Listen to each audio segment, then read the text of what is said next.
Lepo pozdravljeni. V okviru občinskega praznika občine Krško so simbolično namenu predali obnovljen odsek ceste Rožno-Presledol ter odsek ceste Brestanica-Blanca na Rožnem z vso pripadajočo infrastrukturo, na katerem je bil urejen tudi kanalizacijski sistem in čistilna naprava.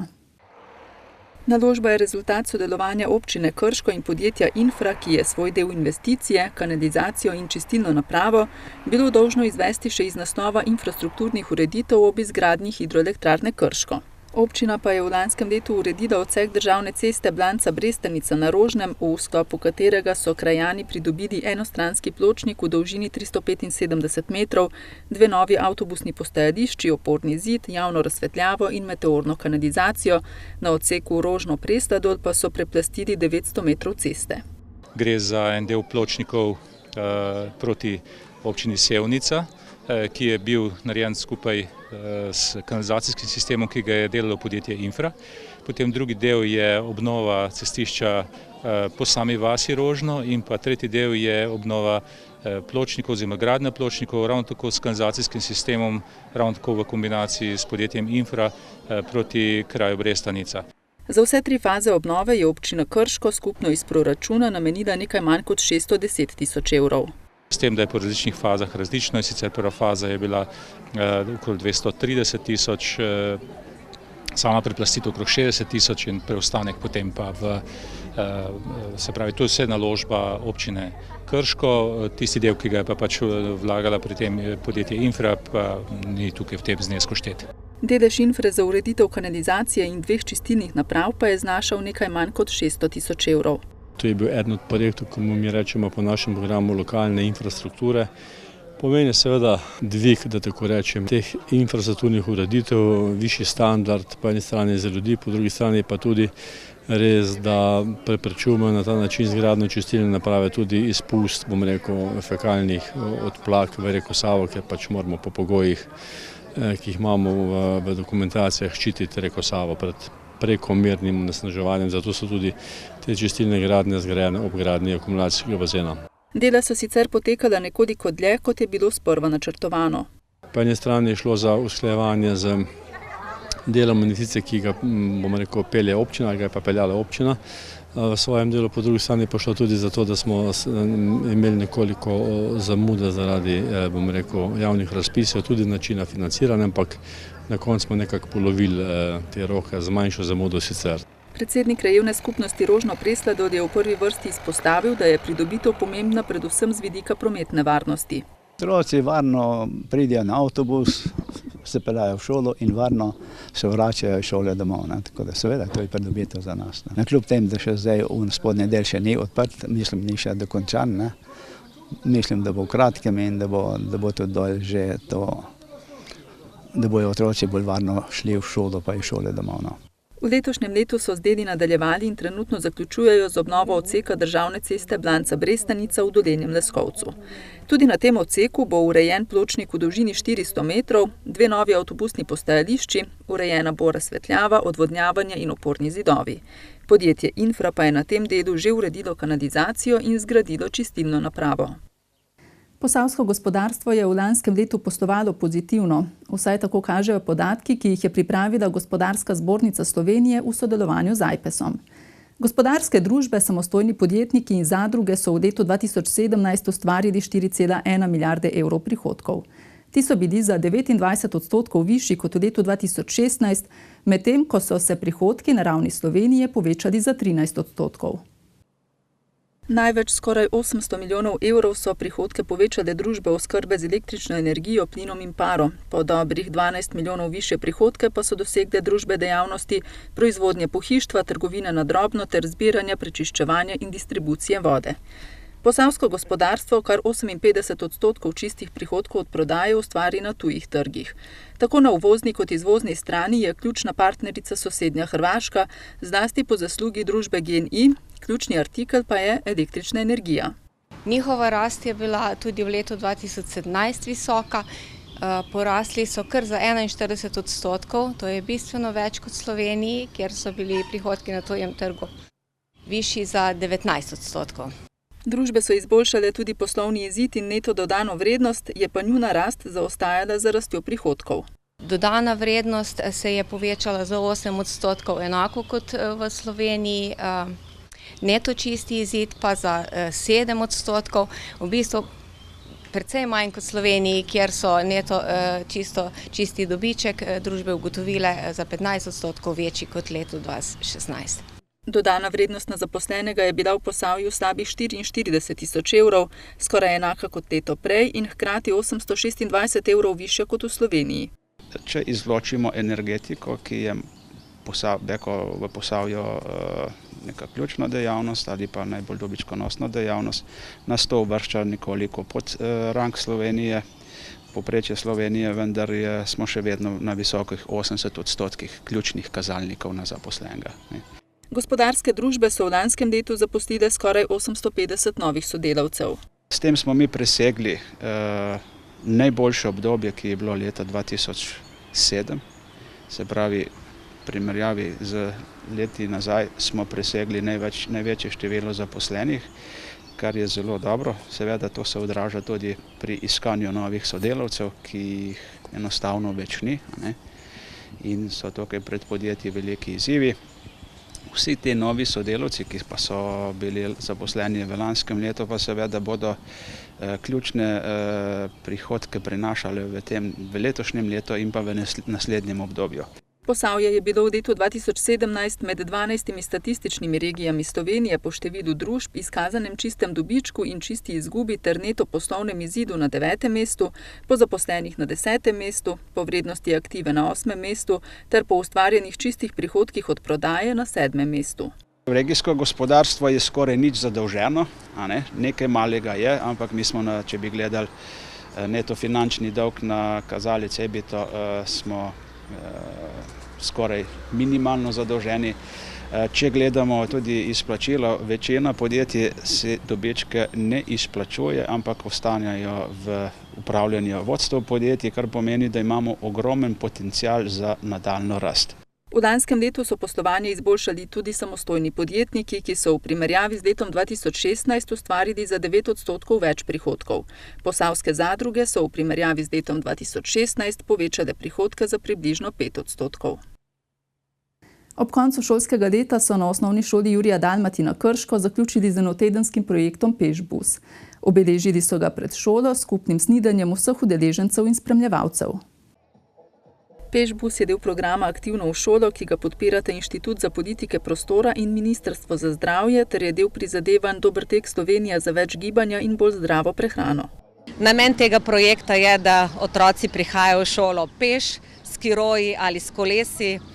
Namen tega je tudi, da poskrbijo za svoje zdravje, predvsem pa, da v okolici šole zmanjšamo število avtomobilov in tako pripravimo eno tako varnost za vse nas, ki vstopamo v šolo, še posebej pa za najmlajše.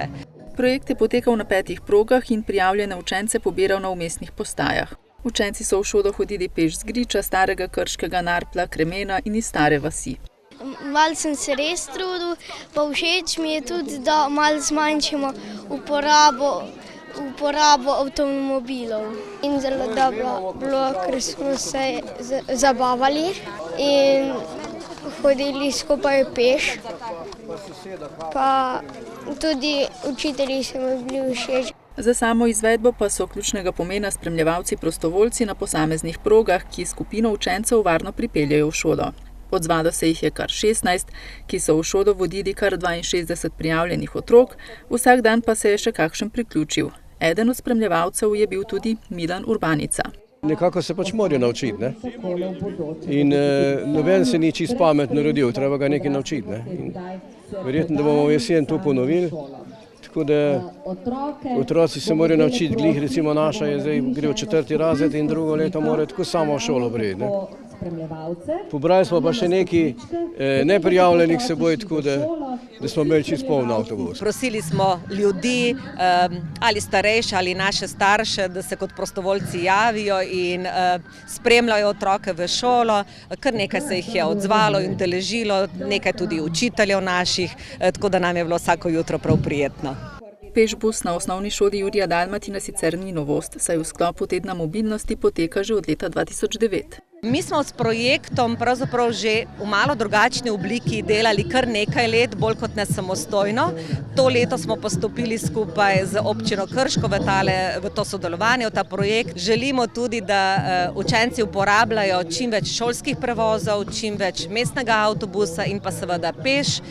In tako na ta način bo res zagotovljeno potem večja varnost v okolici šole in pa zmanjšan promet.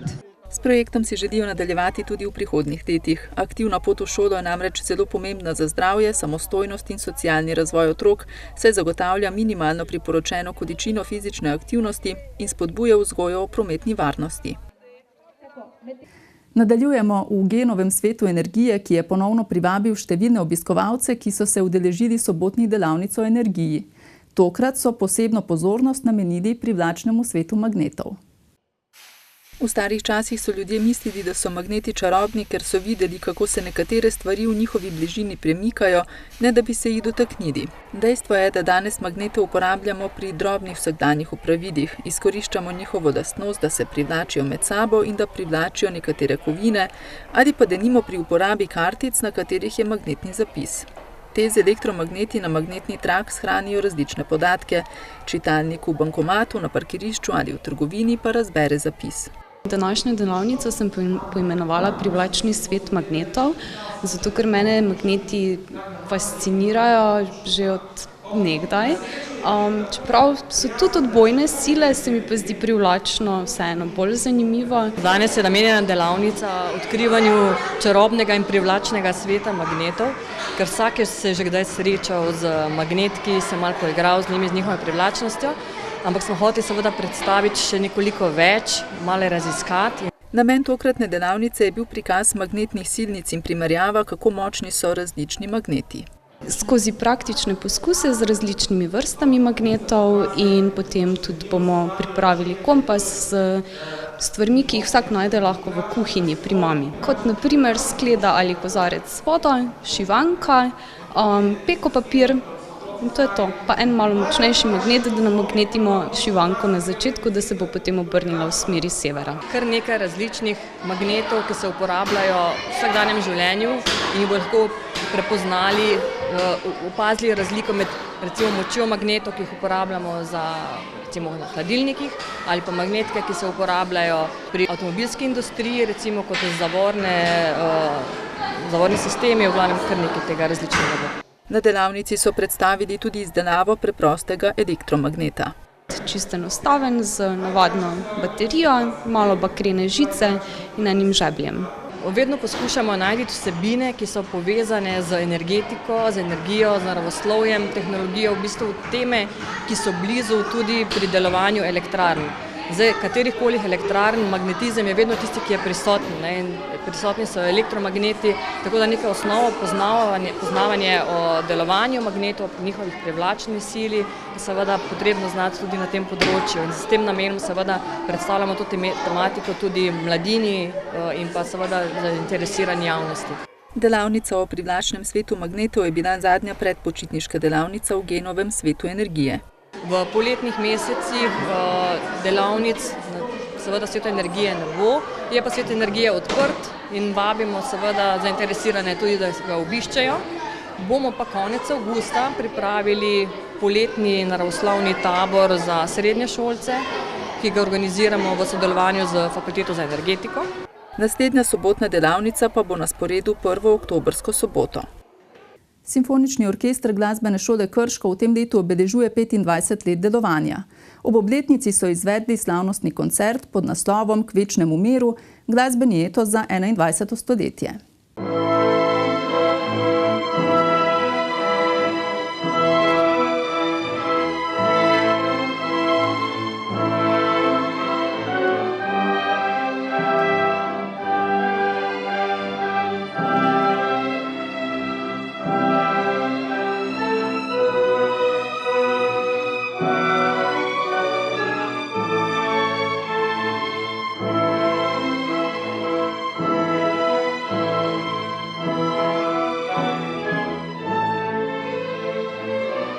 Rdeča nit koncerta ob 25-letnici Simfoničnega orkestra Glasbene šole Krško je bila kritičen odziv na družbene razmere po svetu, kot so vojna, socialni nemiri, begunstvo in pomankanje. V razmerah socialnega miru in relativnega družbenega blagostanja namreč nemalokrat mir dojemamo kot nekaj samoumevnega. Idejni koncept programa je bil pravzaprav delo Žige Kumpa.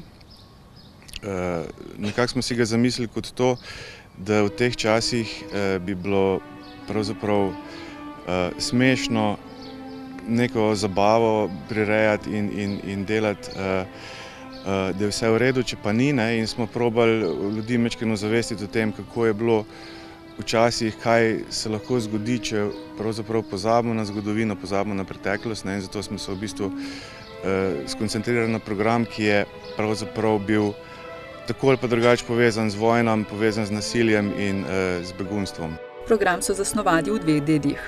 V prvem delu koncerta smo pripravili Bachovo malo fugo v G-molu priredbi Stokovskega, drugi stavek 7. simfonije Beethovna, Sibeliusovo simfonično plastitev Finlandija in Nimrod variacijo Elgarjevo iz v bistvu Enigma variacij njegovih. V drugem delu smo poskusili še malo spustiti v zborovsko orkestralno glasbo in smo začeli z Orfovo Carmenu Burano, se pravi prvim stavkom Carmene Burane.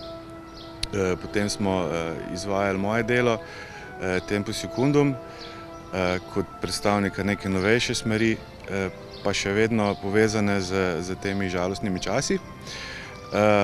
Končali smo pa z 4 stavki Maše Karla Jenkinsa o v bistvu Diarmaid Man, ki je pa pravzaprav namenjena vsem religijam in vsem narodom in kot opomin na to, kaj se lahko zgodi, če pozabimo, kakšni ljudje moramo biti.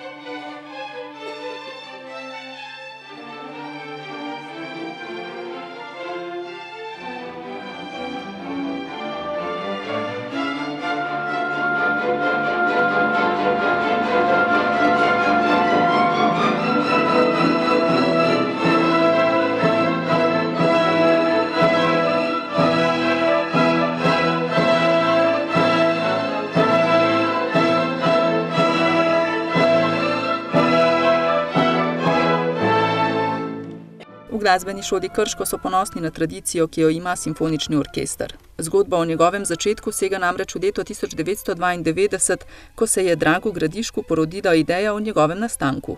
Kmalu so se začeli zbirati prvi člani. Orkester so sestavljali nekdanji in tedanji učenci in njihovi učitelji z dirigentom Gradiškom na čelu, občasno pa so na pomoč priskočili tudi glasbeniki iz bližnje in daljne okolice. Krška glasbena šola je sicer ena redkih slovenskih glasbenih šol, ki se lahko pohvali s simfoničnim orkestrom. Še posebej pa simfonični orkester takšnih dimenzij, kot je simfonični orkester Glasbene šole Krško, ki je daleč prerastel dimenzije zgolj šolskega orkestra. V njem je aktivnih tudi zelo veliko mentorjev, se pravi učiteljev, profesorjev, veliko bivših učencev, se pravi starejših, ki se vključujejo, ki se vračajo v to mesto, ki še naprej muzicirajo skozi ta velik in kvaliteten sestav. In niti slučajno ni samo sestava, bi rekel, učencev trenutno vpisanih in delujočih v glasbeni šoli. Danes simfonični orkester Glasbene šole Krško vodi dirigent Peter Gabrič, orkester pa sestavlja okoli 90 članov.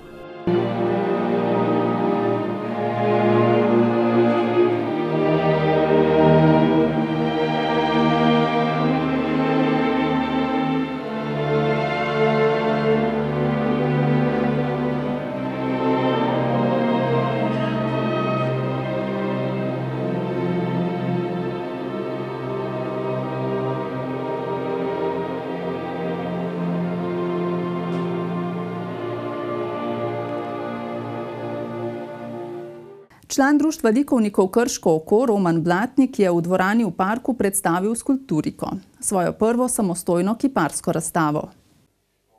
Roman Blatnik je član Društva likovnikov Krško oko dobrih 5 let. Večinoma riše in slika, na svoji prvi samostojni razstavi pa se je predstavil s kiparskimi izdelki, kar mu je predstavljalo še poseben izziv. Navdih sem pa dobil, ko so bile v Krškem poplave in potem, ko sem tudi veliko se športom ukvarjam, čez 37 let in smo z psičko smo tekla ob Savi, pa smo videla in potem sem določene stvari videl, ki so gledale iz naplavin in sem takoj dobil asociacijo na neke stvari, ki bi jih lahko obelodano skozi kiparski pogled. Blatnik ob tem zaupa anekdoto o raziskovanju brežine reke Save, kjer je iskal lesene naplavine. So me opazovali, kaj iščem za Savo, imel sem nahrbtnik, sem nabiral in takoj mladi mulci, ko so laufali mimo, so rekli, stric, zima bo dolga, bo treba še večkrat prideti. Zato, ker sem nabiral v nahrbtnik pa domov nosil, ne. Razstavljeni eksponati so torej naplavine, ki so priplavale po Savi. To je bilo treba očistiti od peska pod pritiskom z vodo, potem bo treba posušiti, potem sem impregniral proti škodljivcem in potem sem še patiniral z barvo. Najbolj všeč mi je bila imitacija brona oziroma bakra, ki je že ostarel, torej ima patino svetlo-zelene barve. Po ustrezni obdelavi je v vsaki skulpturi dodal še lesen podstavek, z lesom je tako da estetsko oplemenitil tudi plakat. Njegova dela pa niso nastala na osnovi ideje, skic, kombinacij in variacij, ampak s pomočjo asociacij, ki mu jih je ponudila narava sama. To je bila pa tematika nekako vzeto iz narave, skulpturika. Znači to sem poimenoval skulpturika, ker se vse nanaša na skulpture. In pa to je bilo nekako tisto, kar mi je narava ponudila. Samo treba je bilo najti, vzeti, dobiti asociacijo, obdelati in pa potem postaviti primerne podnapise, tako da naključni obiskovalec lahko primerja svoja videnja z videnjem avtorja. Romana Blatnika sicer ljubezen do likovne umetnosti spremlja že od rane mladosti. V osnovni šoli sem bil učiteljica mi je bila profesorica Vladimira Stoviček in takrat smo veliko delali na linorezih in on je tudi pošiljala moje linoreze okrog po razstavah, ki so si izdeli recimo dosti dobri, ne. Zanimanje za ustvarjanje je v mladostniških letih nekoliko zamrlo, pove, a se je kmalu povrnilo. Ko sem bil pa v službi, sem pa za svoje sodelavce risal karikature z vsemi namembnostmi, torej z vsemi značaji, ki jih je dotični imel recimo ali ob 60 ali ob 50-letnici. V zadnjih 5 letih ustvarja več. V okviru Društva likovnikov Krško oko se tudi udeležuje skupinskih razstav in delavnic, na katerih le še nadgrajuje svoje znanje. Nadaljujemo s športom. Občinski praznik občine Krško so proslavili tudi v teniškem klubu Krško, kjer so pripravili turnir Dolenjski teniški satelit.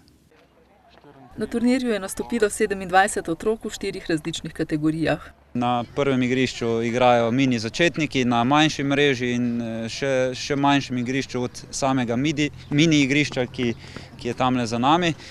Potem igrajo trenutno tenis 10 let kategorijo in na zadnjih igriščih 11 do 13. Kasneje pa se začne še kategorija midi tenis. Udeleženci so bili v glavnem iz Posavja in Dolenjske. Se pravi standardno Portovald Novo mesto, tenis klub Kočevje, Kondor iz Trebnjega, Brežičani in mi Krčani tokrat. Veseli smo, da je dolenjska regija zainteresirana za tenis in da je popularnost tenisa na Dolenjskem vedno večja. Kar se tiče samega dolenjskega satelita, odlično povezuje igralce iz Dolenjske, klube in trenerje med sabo. Zato v teniškem klubu Krško že pripravljajo nadgradnjo dolenjskega teniškega satelita serijo Alpe Adria Junior Tour. Gre za ekipno gostovanje z izbrano ekipo otrok, ki se bodo pomerili s sosednjimi državami Italijo, Avstrijo in Hrvaško. Kjer bomo regijsko izbrali igralce in jim ponudili možnost, da so del reprezentance.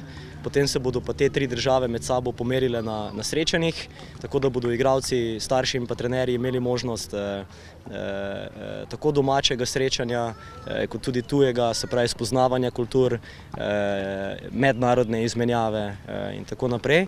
Tako da se že veselimo tudi tega izbora teh igralcev in da ponudimo dolenjski regiji tudi regijsko možnost udejstvovanja. Sicer pa je namen dolenjskega teniškega satelita postopen prehod na tekmovanja, ki jih organizira Teniška zveza Slovenije. Se pravi, pri nas v klubu Imamo stvari razdeljene na klubske dogodke, to je ta serija EKT turnirjev, ki jih odvijamo v sklopu svetovne teniške turneje, se odvija nek ATP turnir v določenem mestu in potem mi naredimo soroden dogodek z podobno tematiko tukaj in ga predstavimo našim otrokom in staršem. Recimo letos smo imeli 2 krasna dogodka vezan na Australian Open, se pravi na Grand Slam, kjer smo naredili celo plažo, tukaj avstralsko zastavo, avstralsko pojedino. Pred kratkim, teden ali 2 nazaj, smo imeli rimski turnir, vezan na italijansko tematiko, tako da to je ta klubski del, kjer otroci pridobijo prve izkušnje. Ta je pa že bolj tekmovalen del na izpadanje, kjer pač otroci iščejo pot naprej na turnirje Teniške zveze Slovenije. Turnir v Krškem je bil prvi v sklopu tako imenovanega poletnega dolenjskega teniškega satelita. Septembra se bodo tekmovalci znova pomerili v Brežicah in Krmelju ter oktobra v Kočevju. Plavalci invalidi iz Slovenije in Hrvaške so se znova zbrali na brestaniškem bazenu, kjer so pripravili 5. mednarodni plavalčkov miting. 94 plavalcev iz 11 slovenskih in hrvaških klubov se je na brestaniškem bazenu pomerilo v vseh plavalnih disciplinah.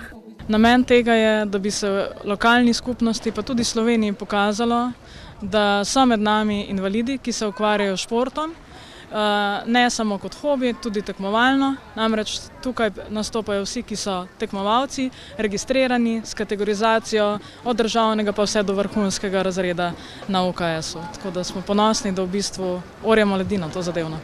Organizatorji Športno društvo Plavalček so bili z udeležbo tekmovalcev zelo zadovoljni. Zadovoljni so bili tudi s precejšnjo udeležbo domačih plavalcev. Iz našega kluba je 14 športnikov invalidov, pa tudi 4 rekreativce smo danes integrirali, ki trenirajo pri nas med nami. V Športnem društvu Plavalček, kjer se trudijo promovirati šport invalidov in invalide spodbuditi k rekreaciji, so v zadnjem letu dosegli nekaj zavidljivih uspehov na tekmovanjih, kar je lahko za vse le še dodatna spodbuda.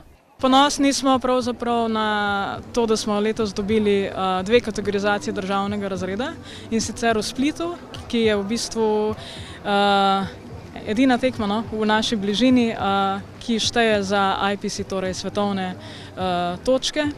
In 2 naša športnika, Maj Režman in pa Ivan Lesnika, sta se odlično odrezala, tako da smo v bistvu zelo ponosni. To je v bistvu referenca, da delamo dobro. Za njimi pa je tudi državno prvenstvo v plavanju za invalide, ki se je nedavno odvilo v Kranju in s katerega so se vrnili s kar 7 kolajnami. Ostajamo v Brestanici oziroma na tamkajšnjem bazenu, kjer se je v organizaciji Triatlon kluba Krško odvilo področno prvenstvo osnovnih in srednjih šol Posavja in Dolenjske v akvatlonu.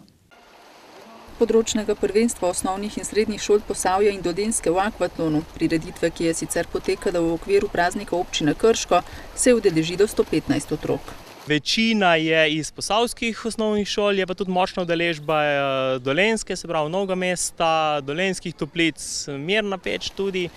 Od naših šol pa najmočnejša je osnovna šola Brežice, potem sledijo domačini, osnovna šola Brestanica, Senovo, Krško, osnovna šola Jurija Dalmatina. Dejansko so skoraj vse šole zastopane, pa smo zelo zadovoljni. Izvedeni so bili 3 štarti. Najprej so se pomerili najmlajši, torej učenci prve triade, ki so opravili s 50 metri plavanja in 500 metri teka. Sledili so učenci druge triade, ki so se spoprijeli s 50 metri plavanja in 800 metri teka. Tekmovanje pa so zaključili najstarejši osnovnošolci, ki so opravili 100 metri plavanja in s tekom v razdalji 1000 metrov. Imamo tudi razpisane prvenstvo za srednje šole. Srednješolske obiske je bolj malo, oni imajo pa 150 metrov plavanja pa 1500 metrov teka. Čeprav je akvatlon precej neznan, saj gre za mlajšo športno disciplino, zanimanje zanj v zadnjih letih narašča, opaža Merhar. Letos so tako izvedli že 5. regijsko prvenstvo. To je zdaj že tradicionalno, oziroma zdaj že kar nekaj časa, odkar je Triatlonska zveza pristopila. Na ta način želim Triatlonska zveza spodbujati udeležbo tudi na ostalih tekmah. Tako predstavljamo otrokom ta naš šport skozi igro, skozi veselje, skozi da se imajo fino, da probamo pritegniti čim več bodočih morebitnih tekmovalcev oziroma nekih simpatizerjev našega športa. Triatlon klub Krško je letos torej že 5. organiziral regijsko prvenstvo, konec maja pa so prav tako 5. leto zapored organizirali državno prvenstvo v akvatlonu za letošnje leto. Drži se ga več kot 100 triatloncev iz cele Slovenije. Ravno tako različni štarti, vse kategorije od najmlajših do veteranov. Tekma je zelo dobro izpadla, vsi so bili zadovoljni. Tako da letos je bila naša tekma tudi vključena v slovenski superpokal. To so 4 najpomembnejše tekme v državi, ki bodo na koncu dala tudi zmagovalca superpokala, za kar bo prejel tudi posebno nagrado Triatlonske zveze. Organizatorji z veseljem ugotavljajo, da se je državnega prvenstva letos v primerjavi s preteklimi leti udeležilo precej več najmlajših tekmovalcev iz različnih slovenskih triatlonskih klubov. Kot kaže, se za prihodnost akvatlona ni bati. Spoštovani gledalci, cenjene gledalke, to je vse, kar smo vam tokrat pripravili v oddaji Posavski tednik. Z vami bomo tudi prihodnji torek. Hvala za pozornost in nasvidenje.